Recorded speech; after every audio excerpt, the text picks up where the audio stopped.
جو عام طور سے ان کی طرف منسوب کیا جاتا ہے، اس کے بارے میں اس اسکالر نے 2 باتیں لکھی۔ پہلی بات تو یہ لکھی ہے انہوں نے کہ شاہ عبدالعزیز محدث دہلوی علیہ الرحمہ نے اس وقت فتویٰ دیا یہ جب ان سے کسی نے یہ پوچھا کہ دارالحرب کے متعلق دارالحرب میں سودی لین دین کیسا ہے، تو اس ضمن میں انہوں نے جو تحریر اور فتویٰ لکھا تو اس زمرے میں ایسا محسوس ہوتا ہے کہ ہندوستان کو انہوں نے دارالحرب میں شمار کیا۔ البتہ مولانا سعید احمد اکبر آبادی جو علی گڑھ مسلم یونیورسٹی میں استاد تھے تھیولوجی ڈپارٹمنٹ میں، انہوں نے ان کے جواب میں یہی لکھا ہے کہ وہ فتویٰ دوسری نوعیت کا تھا اور لوگوں نے منسوخ کر دیا کہ انہوں نے ہندوستان کو دارالحرب قرار دیا ہے، جبکہ فتویٰ استفتاء جو تھا وہ دوسری نوعیت کا، دوسرے مسئلے پر گفتگو ہو رہی تھی، تو ضمناً انہوں نے یہ بات کہی۔ ایک دوسری رائے یہ ہے اس فتوے کے متعلق، اور یہ میں اپنی طرف سے نہیں کہہ رہا، دارالحرب ایک کتاب لکھی گئی، دارالعلوم دیوبند کے استاد تھے حبیب الرحمان صاحب، انہوں نے اس فتوے کے متعلق یہ لکھا ہے کہ یہ فتویٰ ان کی طرف غلط منسوب ہے۔ تو بہرحال یہ جو فقہ میں اصطلاحیں ملتی ہیں دارالحرب کی، دارالاسلام کی، دارالامن کی، یہ کسی زمانے میں ان کی ضرورت ہوا کرتی تھی تو لوگوں نے اس طرح کی باتیں لکھی دیگر داروں کے متعلق یا دیگر ملکوں کے متعلق۔ اب یہ تمام چیزیں ان کی اب ضرورت نہیں ہے، اب جغرافیے بدل رہے ہیں، تقاضے بدل رہے ہیں، حالات بدل رہے ہیں، تو اس بنا پر ان تمام چیزوں کی اب واقعی ضرورت نہیں ہے۔ اور موجودہ زمانے میں جو فتاوی ہیں ہندوستان کے متعلق آزادی کے بعد میں، مولانا خالد سیف اللہ رحمانی، جامعہ قاسمیہ مدرسہ شاہی اور کئی بڑے مدارس کے، وہ یہ ہے کہ ہندوستان کو دارالامن قرار دیتے ہیں، ہندوستان کو دارالجمہوریہ قرار دیتے ہیں۔ اور اس کتاب کا پیغام بھی یہی ہے کہ ہم ملک کے اندر یکجہتی کو، رواداری کو، امن کو فروغ دیں، تاکہ جو غلط فہمیاں ہیں یا تعصب پنپ رہا ہے، نفرتیں بڑھ رہی ہیں، ان کا خاتمہ اور قلع کما ہو سکے۔ وآخر دعوانا ان الحمدللہ رب العالمین۔ جزاک اللہ۔ بہت بہت شکریہ ڈاکٹر فتح قاسمی صاحب۔ اور یہ 3 ایسے پوائنٹ ہمیشہ رہے ہیں جس کے بارے میں غلط فہمیاں، جس طرح غزوہ ہند کے بارے میں غلط فہمیاں پائی جاتی تھیں، ہم نے مارچ میں 3 زبانوں میں، اردو، ہندی اور انگریزی میں غزوہ ہند کتاب کو ریلیز کیا، جس میں یہاں بیٹھے ہوئے ڈاکٹر وارث مظہری صاحب کا بھی تفصیلی تحریری مضمون شامل تھا، اور اس پہ ہمیں اتنے کمپلیمنٹ ملے ہیں، اتنے تبصرے اور ریویو لکھے ہیں، اور سب لوگوں نے پازیٹیو، یہاں تک کہ پڑوسی ملک سے کسی نے لکھا کہ ہم اس کتاب کو وہاں بھی چھاپنا چاہتے ہیں، جو لوگ، ان لوگوں نے بھی جو غزوہ ہند کے نریٹو کو آگے بڑھاتے ہیں۔ اسی طرح تفہیم جہاد ہماری لاسٹ منتھ میں جامعہ ملیہ اسلامیہ میں ریلیز ہوئی، اور اس میں جہاد کے بارے میں جو غلط فہمیاں تھیں، گویا کہ یہ کلنگ کی بات کرتا ہے، یا جو لوگ IS یا اس طرح کی دہشت گرد تنظیمیں اپنے عمل کو، اپنے ٹیررزم کو جہاد قرار دے رہی تھی، اس طرح کا جواب اس کتاب میں دیا گیا، اور وہ کتاب بھی انتہائی مقبول ہوئی۔ اور اسی طرح جو دارالحرب، دارالامن، دارالجمہوریہ، دارالاسلام کا مسئلہ ہے، یہ کتاب بھی ہمیں اس پر کئی سارے تبصرے، اور جن لوگوں نے اس کو پڑھا ہے انہوں نے بہت پسند کیا ہے، اور اس بارے میں ہمیں بہت خوشی ہے کہ اگر ہماری کسی کتاب پر 100 اچھے تبصرے سوشل میڈیا پر بھی آتے ہیں تو شاید کوئی ایک رائے تو کرٹیسزم کی آتی ہے، ادروائز 99 اس کے بارے میں پازیٹیو آتے ہیں۔ تو کیونکہ ہمارے جو اسکالرس ہیں وہ بڑی محنت سے کام کر کے اس کو کتاب کو لکھتے ہیں۔ اب میں ایک ایسی شخصیت کے روبرو حاضر ہو رہا ہوں جو ہمارے آج کے گیسٹ آف آنر ہیں، جنہوں نے جس دن سے لکھنے کا اور سوچنے کا سلسلہ اپنا شروع کیا ہے، انہوں نے ہمیشہ ہندوستانیت، جمہوریت، انسانیت اس کے حوالے سے سوچا ہے۔ کتنے ہی ناگفتہ بے حالات ہوں، لیکن وہ ہمیشہ آپٹیمسٹک رہے ہیں، پازیٹیو رہے ہیں، اور ہمیشہ نگیٹو چیزوں میں سے بھی پازیٹیو تلاش کرنے کے خواہاں رہے ہیں۔ انہوں نے ایک وقت تھا جب پورے ہندوستانی مسلمان اور مسلم تنظیموں کو میسج دیتے ہوئے منشور مسلم جیسی کتاب لکھی تھی اور مسلم مجلس شورا کا قیام کیا تھا، اور اس کے بعد انہوں نے interfaith harmony foundation of India کا قیام کیا، جس کا یہ خادم بھی میں پڑھ رہا ہوں، ایسوسیٹ، اور انہوں نے جو کتاب لکھی آئی این انڈین مسلم، یعنی میں ایک فرد واحد، اردو، ہندی، انگریزی تینوں زبانوں میں، تو انہوں نے اس میں لکھا کہ میں ہندوستانی مسلمان ہونے کی حیثیت سے کس طرح فخر کرتا ہوں کہ آج کوئی بھی ملک روئے زمین پر ایسا نہیں ہے جس میں مذہبی آزادی اسلامی ملک میں بھی اس لیول کی ہو جو الحمدللہ ہندوستان میں ہے، کہ جہاں چاہیں مسلح بچھا لیجئے، جہاں چاہیں اجلاس کر لیجئے، جہاں پر چاہیں آپ اپنے مذہبی عمل کے لیے، ہمارے یہاں پر بہت زیادہ پروٹوکول کی ضرورت نہیں پڑتی۔ لیکن ہمارے پروگرام میں لاسٹ ایئر جو شیخ عیسیٰ صاحب آئے تھے، انہوں نے خود اس بات کو بولا تھا کہ میں ہندوستان کی سرزمین کو سلام کرتا ہوں کہ یہاں جو آزادی ہے کہ مجھے جامع مسجد میں خطاب کرنے کے لیے کہہ دیا گیا، یہ سعودی عرب میں بھی بنا سربراہ مملکت کی اجازت پہ کسی کو امامت کے مسلح پہ کھڑا نہیں کیا جا سکتا ہے خطاب کرنے کے لیے۔ تو خواجہ افتخار صاحب نے بیشتر ملکوں میں ہندوستان کی نمائندگی کی ہے۔ یونیسکو میں ہم اور وہ ساتھ تھے 2006 کے اندر، اور یونائٹڈ نیشن تک مختلف ممالک میں، یورپ اور امریکہ میں، اور وہ ایک قابل فخر ہندوستانی کی حیثیت سے اپنی شناخت قائم کرتے ہیں۔ ابھی چند سال پہلے جو ان کی آخری کتاب آئی ہے بہت جامع، دا میٹنگ پوائنٹ، جس کے اندر انہوں نے اس پوائنٹ کو بیان کیا ہے کہ تمام پوائنٹ ایسے ہیں جو ہندو اور مسلم اتحاد کو بڑھاتے ہیں صدیوں سے، اور کیوں نہ ہم ڈائیلاگ کے ذریعے اگر کچھ تلخیاں ہیں تو ان کو دور کرنے کے بعد ہندوستان کو آگے بڑھانے کے لیے، جمہوریت کو آگے بڑھانے کے لیے اور انسانیت کو آگے بڑھانے کے لیے سب مل کر کام کریں۔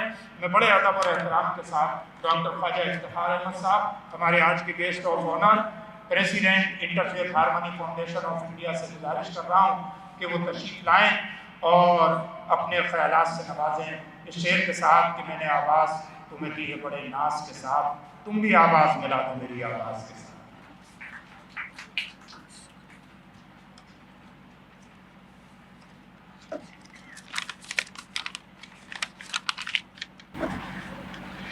بسم اللہ الرحمن الرحیم۔ جامعہ ہمدرد کے قابل احترام وائس چانسلر شیخ الجامعہ ڈاکٹر محمد افشار عالم صاحب، میرے بڑے بھائی ساتھی سراج قریشی صاحب، ڈاکٹر ارشد حسین صاحب، ظفر ادراک قاسمی صاحب جن کی کتاب کا یہاں اجرا ہوا، یہ تقریباً کئی سالوں سے مجھ سے جڑے ہوئے ہیں اور میں ان کے کام کی بڑی قدر کرتا ہوں۔ ڈاکٹر صفیہ عامر صاحبہ، ڈائریکٹر خسرو فاؤنڈیشن رامویر سنگھ جی، میرے دوسرے بڑے بھائی پروفیسر قاضی عبید الرحمن ہاشمی صاحب، حکیم ضیاء الدین صاحب، آج کے اس پروگرام کے روح رواں میرے عزیز حفیظ الرحمان صاحب، جن پر خسرو فاؤنڈیشن کی ذمہ داری ہے، اور مجھے دو باتیں خسرو فاؤنڈیشن کے حوالے سے کہہ کے میں اپنی بات آگے بڑھاؤں گا۔ دیکھیے، مجھے ہر وہ شخص اور ہر وہ ادارہ یا سنستھا یا انسٹیٹیوشن میرے دل کے بڑے قریب ہوتی ہے جو جوڑ کا کام کرتی ہے۔ آج جوڑ کی ضرورت ہے، اور جوڑ جب ہوگا جب بات کھل کر ہوگی، اور میں اسی چیز کے لیے جانا جاتا ہوں کہ میں نہ تو اپولوجیٹک ہوتا ہوں، نہ میرے ہاں دائیں اور بائیں کی گنجائش ہوتی ہے۔ اسٹریٹ ٹاک میں بلیو کرتا ہوں، اور لوگ اسٹریٹ ٹاک سننا چاہتے ہیں۔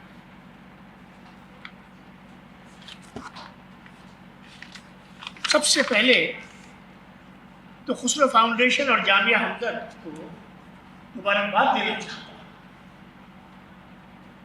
کہ ہندوستان کی آزادی کے بعد پہلی مرتبہ بھارت کی شرعی حیثیت کا ہے، کیونکہ یہ پروگرام جو ہے دس از گوئنگ لائیو، اور جو لسنرز ہیں وہ خالی اردو جاننے والے نہیں، ہندی نوئنگ بھی ہیں اور انگلش نوئنگ بھی ہیں،